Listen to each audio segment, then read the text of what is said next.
سلام رفقا، امیدوارم رو سقف انرژی باشین، حال دلتون خندون باشه.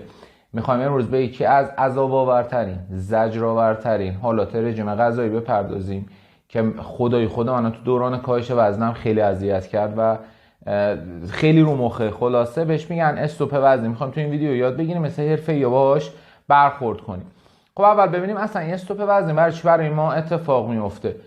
ببینید بدن ما را اگر به اون مثل یه دونه گوشی در نظرش بگیرید، حالا مثال قابل درک بزنم، فرض کنید حالا گوشی‌های هوشمند جدید رو دیدید وقتی باتریش به 20% یا 15% میرسه یه حالت پاور سیو داره، میاد باتریشو نگه میداره.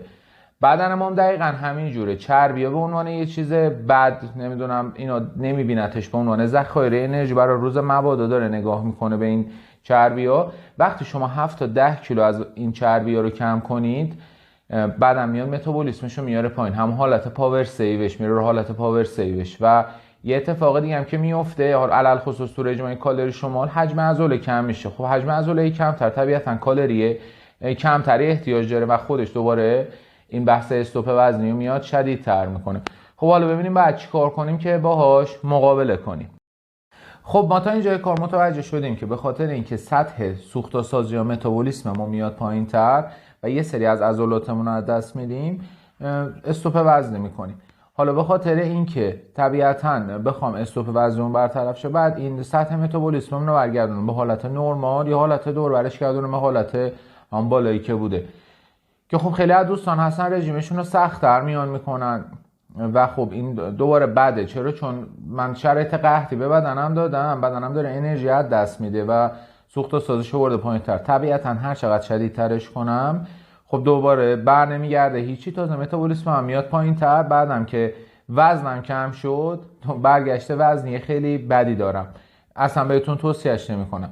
خیلی از دوستان از جمله خود من تو کاهش وزن اومدیم آقا با یه سری قرص و دارو متابولیسم رو کشیدیم بالا. اصولا دارویی که پیشنهاد میشه برای این کار لووتیروکسینه، 0.1 پشت قرمزه، که حالا ترجیحاً تحت نظر پزشک باید مصرف شه و خود من اومدم سر خود این کارو کردم و عوارضی به اثر ریزش مو برام اتفاق افتاد، استرس و اضطراب شدید برام اتفاق افتاد، تپش قلب و 1002 تا مشکل دیگه به ازامه این که اصلا هم پایدار نبود و اینم اصلا بهتون توصیهش نمیکنم. خب حالا ما باید چی کار کنیم؟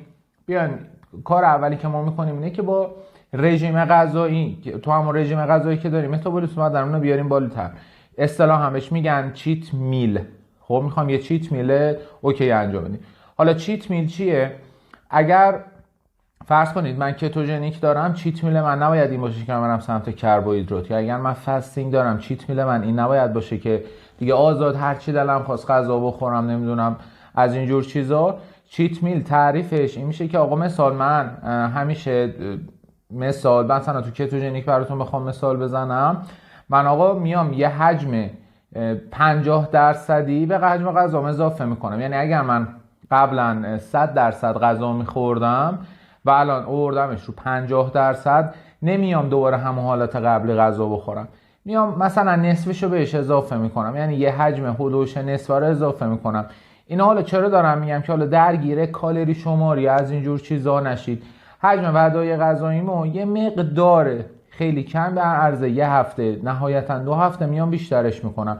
این شاید تو دراز مدت، مثلا شاید ببخشید تو کوتاه مدت یه سری مثلا افزایش وزنم برا من داشته باشه، ولی اصلا نگرانش نباشین، تو دراز مدت نتیجه خیلی خیلی خوبی داره و حتما توصیه میکنم ازش استفاده کنید.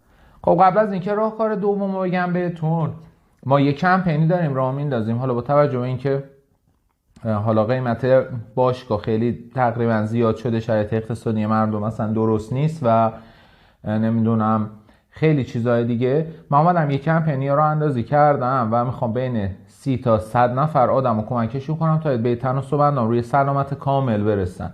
اگر دوست دارید تو این کمپین شرکت کنید، حالا مزایاش چیه؟ راهکار خودم رو بهشون میدم، خودم مرتبا باشون در ارتباطم و دیگه مثلا اگر پول رژیم نداشتن، پول تمرین نداشتن، نمیتونستم برم باشگاه، اینا رو من میام رایگان بهشون میدم، لازمم که خودم ساپورتشون میکنم و کمکشون میکنم یه کاهش وزن اوکی داشته باشن و بابت اینا هیچ هزینه ای ازشون گرفته نمیشه. فقط یه سری آدمی که میخوان یه همچین کاری انجام بدن کامنت کنن که تناسب اندام، خودم باشون در ارتباط میشم و راهنمایی و کمکشون میکنم.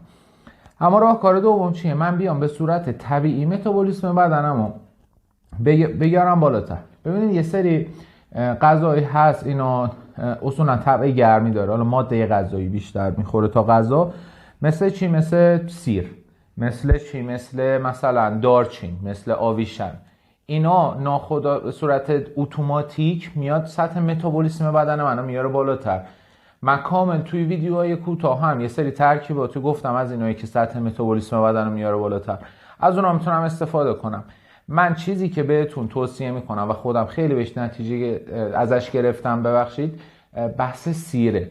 من خودم والا سیر خیلی خودم علاقه دارم بهش، ولی خب اگر کنترل شده، حالا بیشتر به خاطر اطرافیانه نه به خاطر خودتون مصرف بشه، خیلی جوابگوی خوبیه. میتونه هم اگر حالا ببخشید بیادبیه درگیر یبوست شدید یبوستتون رو برطرف کنه و هم سطح متابولیسم بدنتون رو بکشه بالا، میتونید ازش استفاده کنید. یا دارچین هم یه سمزدایی خیلی قوی برای بدنتون انجام میده، هم سطح متابولیسم بدنتون دوره میکشه بالا. اگر بیشترم خواستی توی ویدیوهای کوتاه من هست، مثلا اصولا نوشتم از شره نمیدونم فلان خلاص شو، اینا میتونید برید اینا رو ببینید و ازش استفاده کنید. خب ویدیوی امروزمون هم به اتمام رسید. اگر دوست دارید تو اون کمپین شرکت کنید، حتما برام هم بنویسید متابولیسم، یا توی کامنت ها برام کامنت بذارید که من بفهمم و من خیلی خوشحال میشم بتونم کمکتون کنم. و اگرم بازم متوجه نشدید برای متابولیسم بدنتون باید چیا استفاده کنید، دوباره توی همون کامنت ها ازم بپرسید، یا اگر سوال چیزی داشتید بپرسید تا خودم بهتون جوابشو بدم و کمکتون کنم. خب اگر از محتوا خوشتون اومد لایکش کنید. اگر هم دوست دارید روزانه راهکارهایی بگیرید که بتونید راحت‌تر وزنتون رو کم کنید، میتونید این چنل رو سابسکرایب داشته باشید. ما روزانه داریم راهکارهایی به افراد میدیم که راحت‌تر بتونن وزن خودشون رو کم کنن. دمتون گرم، میبینمتون در پناه حق. یا علی.